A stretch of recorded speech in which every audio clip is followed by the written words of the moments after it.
dulu ya belajar di sana, ngajar di sana, ya nggak bisa memberikan pandangan-pandangan yang komplit, Pak. Lah inilah akibatnya makanya kalau gitu mengalami kesulitan gitu kan, seolah apa ini. Nah, menjadi penting kan, jamak kosong itu. Tayamum juga saya yakin banyak ustadz-ustadz kita yang ngajar tayamum nggak pernah tayamum dianya kan. Lawang tinggal di pondok situ air terus mengalir, nggak pernah tahu kokpit pesawat, nggak pernah kapan tayamum. Dalam yang gini ditanya oleh TKW kita, bisa kan menjawabnya apa? Ya tentu mengalami kesulitan ya Pak, gitu kan. Jadi kira-kira begitulah. Ini kebetulan namanya sama-sama amin. Iya, harus sejujur-jujurnya ya. Itu doanya Pak. Jadi itu kira-kira banyak. Lah ini yang kami ini Abdul Ghafar dikasih itu pertanyaan dari TKW itu. Ya Allah, saya katakan gimana itu? Walaupun di sana saya mengacu juga konsultasi sejak 9 berapa di Pagi Masyarakat dulu, karena sudah menjadi pengasuh konsultasi hukum Islam itu Pak, yang tentang apa segala macam perkajian agama. Makanya kalau diskusi sekarang sering masih ikut nih, karena punya pengalaman tuh, bukan itu pengalaman. Gara-gara soal misalnya ulang lebaran saja Pak, maaf katanya orang beda agama itu ya yang menurut yang kawan-kawan boleh itu boleh kan Pak, boleh ya silakan, hukum dari yang mengatakan melarang. Tapi ini fakta yang saya alami. Sekedar merindukan pengen dia lebaran di kampung, saya katakan mulanya dia baik, agama itu nggak soal. Setelah punya anak 3, mulai istrinya itu karena dia muslim, diajak pulang kampung nggak mau lebaran. Kenapa? Saya pulang ke rumah Anda juga, mertua Anda juga cenderung menghormati saya. Itu kan agamamu itu gitu. Nah, sementara si suaminya sudah begitu luar biasa merindukan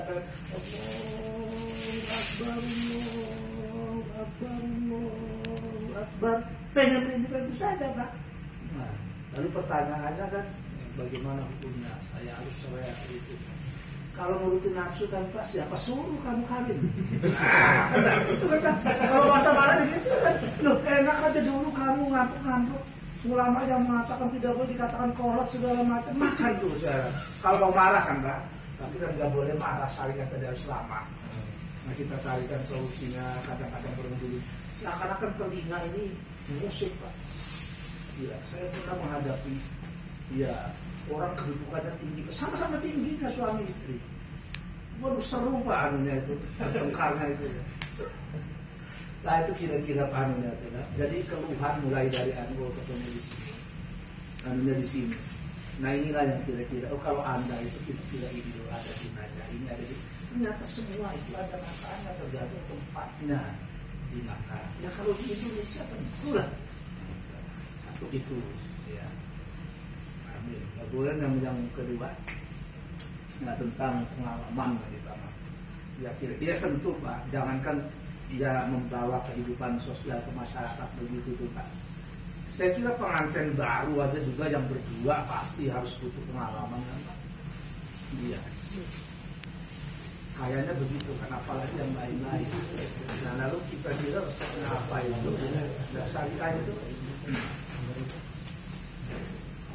Kenapa? Enggak kalau takut ada yang kebetulan beda. Tadi kasus itu jangan sampai yang ada urusannya dengan itu. Saya kan mencontohkan fakta ya. Tidak semua orang yang bejaan begitu. Yang pengalaman itu Pak, yang memang kayaknya ibaratkan itu ya tebal muka itu nggak harus pada itu saja. Kalau kita itu ya telinganya cepat mudah panas dan bukan begitu. Yang nggak pernah kalau Quran kan ada kisah Zulkarnain itu. Kenapa Zulkarnain kudanya mati?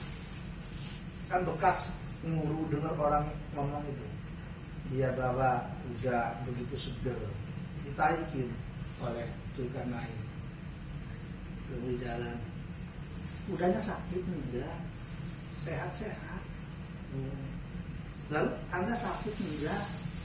Nah, kamu tega ya orang tua anaknya disuruh nuntun kuda, kamu yang naik. Mana orang tua kamu jaga sama anak?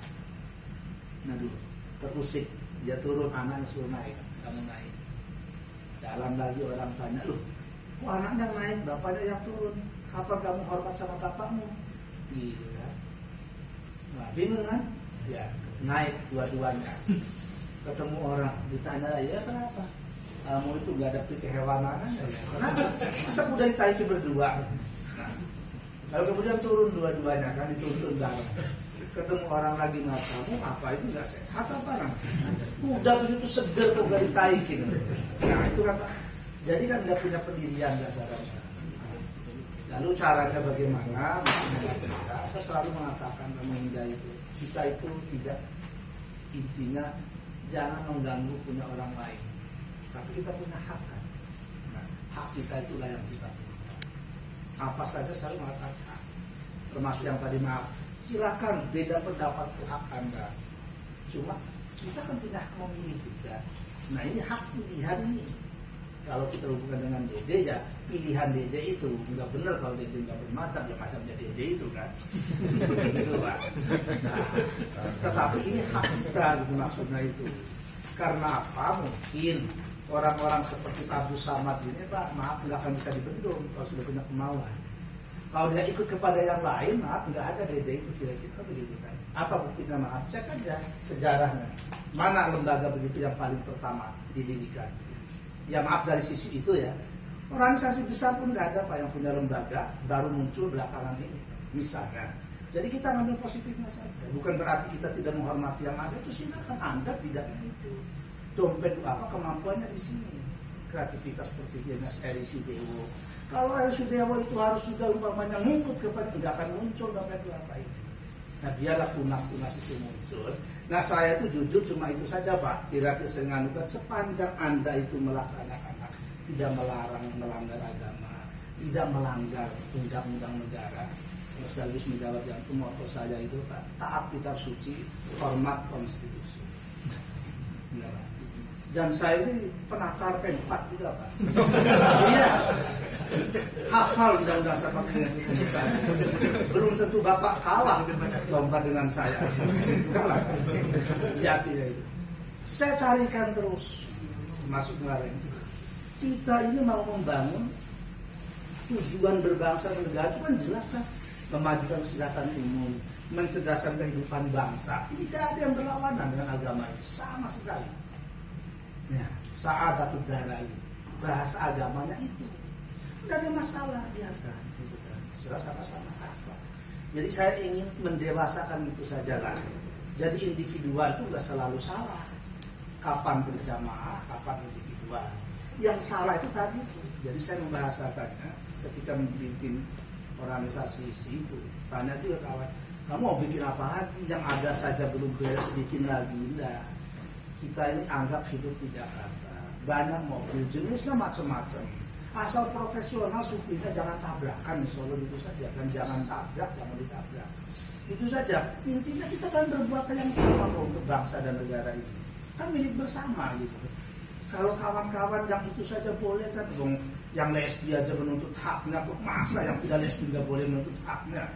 Kasarannya kan begitu kan Pak. Nah ini maaf yang kami ini, ya karena ada gejala itu Pak, yang lesbi ini maaf itu ya. Ada gejala dia, bisa tengok dia seperti menikah beneran, padahal sama-sama perempuan, anaknya anak-anakan.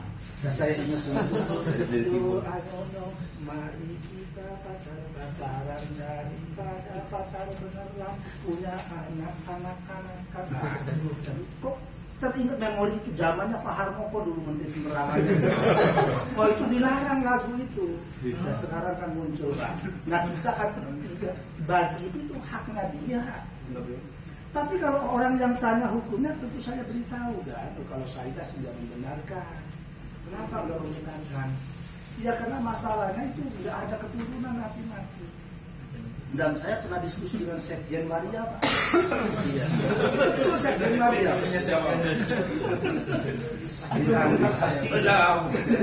Sekjen Maria itu minta dipanggil Mbak oleh saya. Sampai selesai tidak saya panggil Mbak.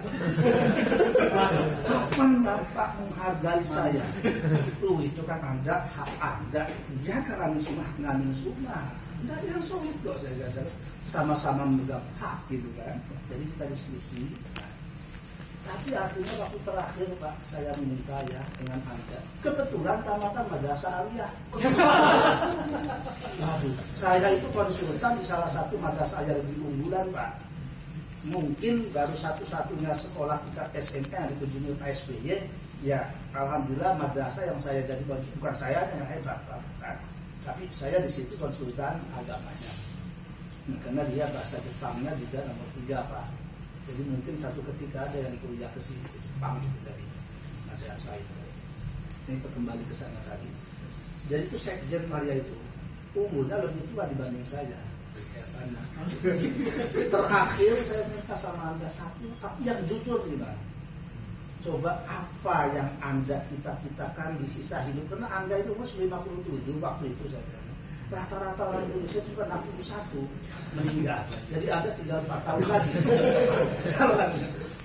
Tapi yang jujur, lama Pak rada dia renung. Ya, karena saya diminta bicara jujur itu tapi serius. Saya jawab seperti itu.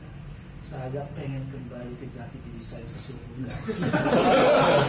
Sudahlah, bukan kata saya, bukan kata itu Pak. Kebetulan seminggu sebelumnya ada juga kawan kita agama lain yang seperti dia, betul meninggal katanya bahwa pengen dipakai jasnya dia, tidak pengen dikubur dalam keadaan kewaliannya. Nah misalnya begitu Pak. Jadi memang ya. Ini yang kita katakan pengalaman maaf itu. Dan bagi saya pengalaman itu tidak ada bukunya Pak. Yang disebut jam terbang itu kira-kira begitulah. Nah, kira-kira semua kalau sudah terbiasa dengan seperti itu jadi kiat itu, mungkin saya juga waktu muda dulu ya begitu ya, entah mudah tersinggung atau mudah kira-kira apa Pak. Tapi dilatih begitu kadang-kadang ya menikmati Pak. Orang ngomong ya apa gosip apa dinikmati aja bahwa ternyata ini anggap aja pupuk gitu Pak. Kalau nggak begitu mungkin gede itu nggak sampai 18 tahun Pak. Nah saya ibaratnya mendampingi dari kacamata syariahnya itu saja. Ya betul seperti Pak Anu terus terang Pak. Saya diangkat oleh Anda diminta untuk itu kan disuruh bekerja bukan tukang stempel.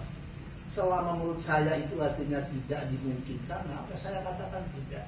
Kalau Anda mau berjalan, tanggung jawab sendiri. Saya tidak, karena DPS itu kan tidak punya kewenangan melarang, memberhentikan. Hanya memberitahu kalau Anda mau ke sana, ini jalannya. Kalau ke sana ini jalannya. Kalau saya dengar, bahwa begini, saya lihat begini. Kita tegur, kita ini, itu kan. Nah itu saja. Karena nggak punya kewenangan menyetok. Jadi sebagai konsultasi dan begitu, nah silakan. Tapi alhamdulillah sih selama ini rasanya tidak sampai gitu, masih ya bagaimanapun saya katakan tadi walaupun Pak Agus Omar ini susah dihampat ke jalanannya karena di stop itu bukan stop berhenti kamu begitu tidak, oh ini jalan ke sini tuh ada ditutup oleh syariat ke sana tuh ada gitu kan, jadi nggak dimatikan kan Pak. Tapi kalau ini tidak di-DJ kan itu pasti dimatikan ya. Oh, Anda jangan bikin negara di atas negara dong. Kan kira-kira begitu kan ya. Itu sebenarnya. Jadi DD ini kemandiriannya itu dalam konteks itu Pak. Kenapa tidak dengan pengen kartu yang lain-lain itu nah itu. Ya biarlah kiprah itu. Lagi pula Indonesia terlalu besar Pak.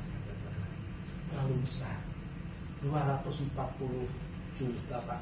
Jadinya Muhammad itu sudah kuno itu Pak. Mas 135 juta penduduk itu dan orang itu sudah kuno Pak, 240 juta bukan diubah sampai sekarang. Jadi sudah diperbarui itu Pak. Harus diperbarui. Makanya itu lagu klasik Pak. Nah, DD itu sudah pengen yang klasik gitu Pak. Mengikuti ritme, ikuti itu maaf. Jadi sebenarnya yaitu kalau ini ada manfaatnya ya kita tolong dibantu tadi akan ada dengan Widori dengan apa itu dengan siapa saja belajar kepada kejamaahnya itu. Nah kalau diangkat jadi ketua DPS saya baru lama Pak mungkin tahun ketiga itu.